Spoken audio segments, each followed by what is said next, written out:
became popular because of Hanafism and Hanafi mullahs who became very strict on form.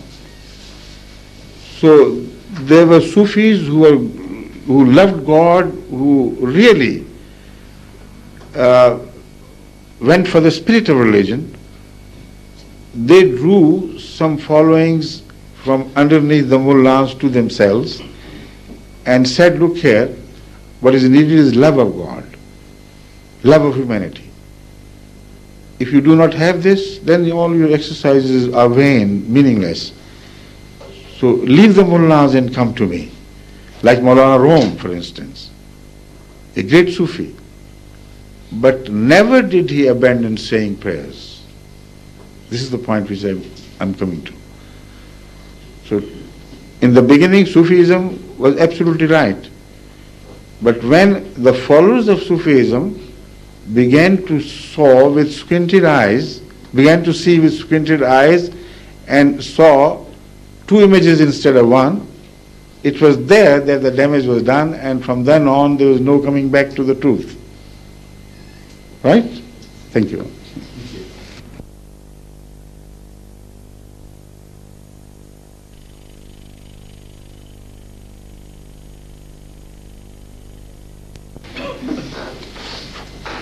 I hope I get the name right this time. The next question is Mr. K. Chanda. Mr. K. Chandan, please.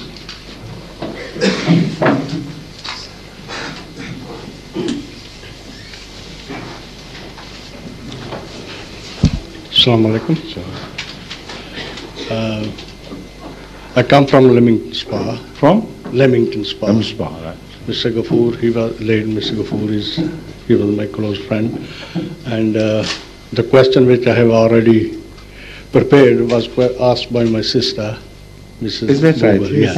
Yeah. But fortunately, I have written another question, if you don't mind. Please do. Of course, you're most welcome. And my question is this: why Muslim ladies, Ahmadiyyas, are not allowed to pray in the same room? No, they are allowed. Who told you this? They are allowed to say the prayer in the same room because the Holy Prophet ﷺ himself permitted them to say their prayers in the same hall. Yeah, and the Sunnis, they get together in the same room. I don't know well. No, they don't. On the contrary, you have just reversed the positions. The Sunni Muslims, practically nowadays, not all maybe, but the majority among them do not believe that the Muslim ladies should say their prayer in the same hall, which is reserved entirely for men, not for ladies. Although the scholars, the great scholars among all sects of Islam know very clearly that at the time of the Holy Prophet, separate halls were not built. And ladies used to say their prayer, but behind men, not in front. Not in front, because we... Yes, the reason is obvious. You see, when you go to pray to God, and women are prostrating before you or bending and doing this and that, it's very likely that men whose sights are generally wayward, they begin to be diverted from God to the ladies in front. And that would also be an insult to the ladies. So it's a very wise injunction. And it's a compliment to the ladies. They know how to behave. And they know where to look and where not to. So it is not an insult to stand behind here. In this particular context, comparative lack of trust is shown in men, and I think very rightly so. Thank you. Thank you. Thank you. Yes, please. Yes. So the next questioner is a Mr. Akin. A king or a king? Mr. Akin is the name I have. It's okay. Akin. Is he here?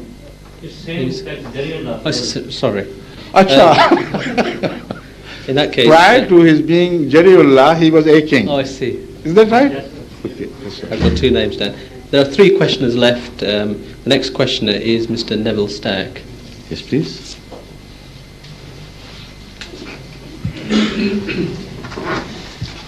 So, some of us here are involved in the communications industry, and therefore my question is based on the remarkable, even astonishing spread of Ahmadiyya throughout the world at incredible speed. Question is, how does it happen? How do people know about it? Thank you very much. Yes. You see, Ahmadiyya community claims to be a community planted by God Himself or created by God Himself to fulfill the prophecy which is mentioned in the Holy Quran, that the faith of Islam will ultimately emerge victorious over all other faiths. So, according to the Holy Quran, in the latter days, there was to be the advent of Prophet Muhammad, not in the same person, but in the form of a follower. So we do not understand that literally at all, nor does the Quran permit it. So the Holy Quran Prophet had to come again in the form of a servant of his who would restart the movement of Islam spreading over the whole world. So this is the claim of the community. Now, we have lost so much time, 1300 years, in comparison to many other Muslim sects, and to the issue with us was how to move fast enough, not only to capture the imagination of others, but also the Muslims. So the pace had to be tremendously bigger and larger and more effective. So we started doing it through literature. We have been able to publish the translations of the Holy Quran so far into 52 languages of the world, major languages of the world, and making it available for almost every nation, because these 52 major languages are understood largely and read and printed in so many countries. English, for instance, German, Spanish, French, Chinese. So in all major languages of the world, Japanese of course, Turkish, Korean, and so on and so forth, Hindi, Sanskrit, all the major languages.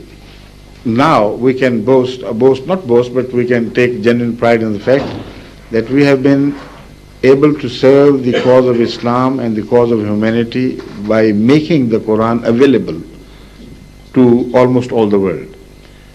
But the plan would be complete after we reach the 100, for which the preparation is on way, and many translation is in the pipeline at the moment. So within the next few years, I hope, we'll be able to reach the figure of 100.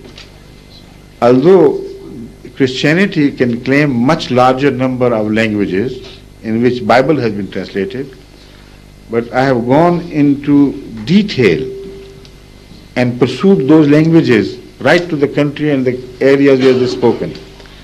And I was surprised to find that most of the people belonging to those languages cannot read or write. You see, so it was an effort practically lost, and they could not create any impact as far as the language went. I think they went for the number, and that was also well intended, I hope. So in that regard, I discarded the scheme of competing with Christianity just for the sake of hollow numbers. I said the purpose is that a man, wherever he is, he should understand the message of the Quran in his own language, or in a language to which he is familiar. So in that way, 100 languages which we have very carefully chosen will cover the need of the entire mankind. But that also was very slow. the problem we faced was that large areas